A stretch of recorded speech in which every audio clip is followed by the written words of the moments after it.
बिसिआव BPF खौनो मोनसे sanctuary सालायनो थाखाय स्कोप होनो थांगासिनो दङ। BPF नि कैंडिडेट जानाखि 5 लाख प्लस भोट मोननानैहाय जानाखि खाम्फासारा माने विनार जानो हादों आरोखि एमपि इलेक्शनाव। माने एनडिए गभखौ थागोन नंदोंमोन नाथाय कन्टेस्टआवबो फैयासै एनडिए गभआ मानो होननानै बुङोब्ला जानाखि जिएसपि दोलोआ माखासे गोबां भट मोननानैहाय जानाखि BPF नि खिथु उनाव थानो गोनां जादों ओमफ्राय बेवहाय BPF आ विनार जानो हादों आरोखि। बिटिआर एग्रीमेंट जाबाय। बिटिआर एग्रीमेंटजों बिटिसि एग्रीमेंटजों गोबां फाराग दं। बिटिआरआ साबसिन, बिटिसिआ एसे गाज्रिसिन। नाथाय आं नुनो मोनदों जे बिटिसिआ सुक्ति जानायनि 7 दाननि उनावनो मोनसे पार्लियामेन्टआव पास जानाय काउन्सिल। नाथाय बिटिआर सुक्तिया 4 बोसोर जालांबाय। बे 4 बोसोर जानायनि उनाव दिनैसिमबो पार्लियामेन्टआव मोनसे पास जायाखै। जि समाव बिटिसि सुक्ति जादोंमोन बे समाव जोंहा BPF हिसाबै एमपि गैयामोन। नाथाय हाग्रामा महिलारि बिथाङा सानै हयै ओरैबायदि सुक्तिखौ खालामखादों बिथांनि खालामनाय जि बिटिसि सुक्तिखौ रावबो भारतनि मिनिस्टार, भारतनि एमपिफोर, राज्य सभानि एमपि, लकसभानि एमपि, स्टेट आसाम स्टेटनि जेसेबांखिनि केबिनेट मन्त्रि दङ, जि सरकाराव थानाय जेसेबांखिनि स्टेक हल्डार्सफोर दङ रावबो डिनाय खालामनो हायाखै।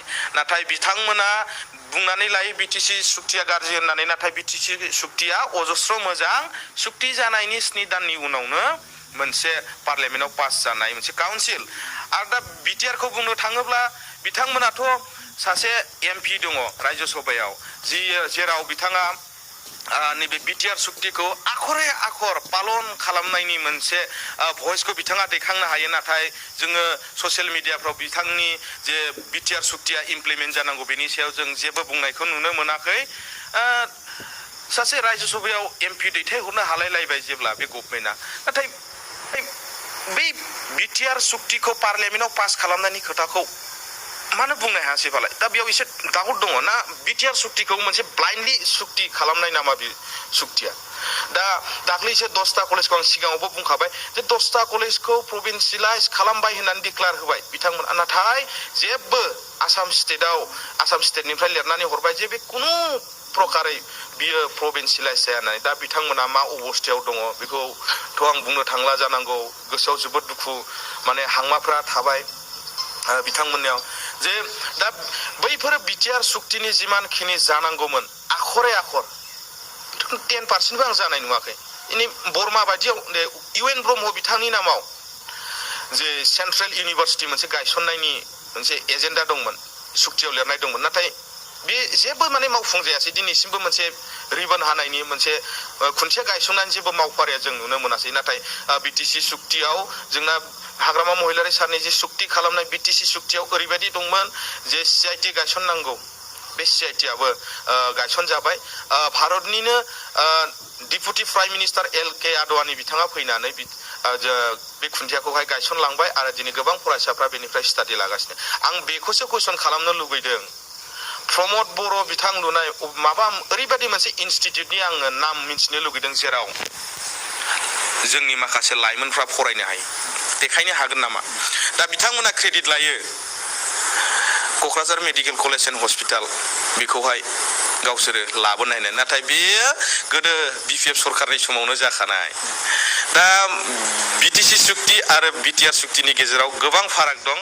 जोंना सुक्ति हिसाबै बिटिसि सुक्तियानो साबसिनमोन आरो बे बिटिसि सुक्तिनि दारै जोङो 6 सिडिउलखौ मोननो हादों आरो बे बिटिसि सुक्तिनि दारै जोङो जोंनि बर' रावखौ 8 सिडिउलनि मोनसे लेंगुवेज हिसाबै जोङो थिसनथाइ मोननो हादों आरो जोङो APSC UPSC बायदियाव दिनै जों अपसनेल साबजेक्ट हिसाबै जों गनायथिनाय मोननो हादों।